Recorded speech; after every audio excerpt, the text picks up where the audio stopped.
Bueno, el ayuntamiento ha sido condenado por violar el derecho a la libertad de expresión, el artículo 20 de la Constitución, por promover una moción de reprobación en el pasado pleno del 26 de abril del 2013.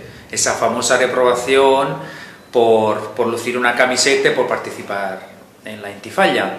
Pues quiero mostrar mi alegría y también mi tristeza porque el Partido Popular, con su alcaldesa Rita Barberá a la cabeza, ha promovido una cacería contra un adversario político con los recursos del ayuntamiento, algo que no se debería nunca haber llevado a cabo, y ahora la justicia nos ha dado la razón. Ha condenado al ayuntamiento además a pagar costas del juicio, un dinero que deberemos pagar de todos los valencianos y valencianas de nuestro bolsillo.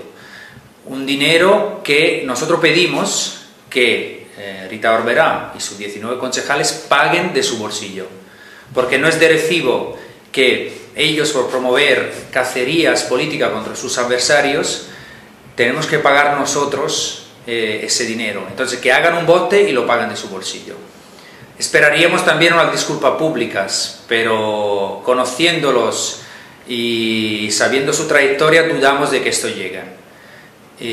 Quiero agradeceros a todas las personas que habéis estado a mi lado, que me habéis apoyado, y de verdad, de todo corazón, muchas gracias.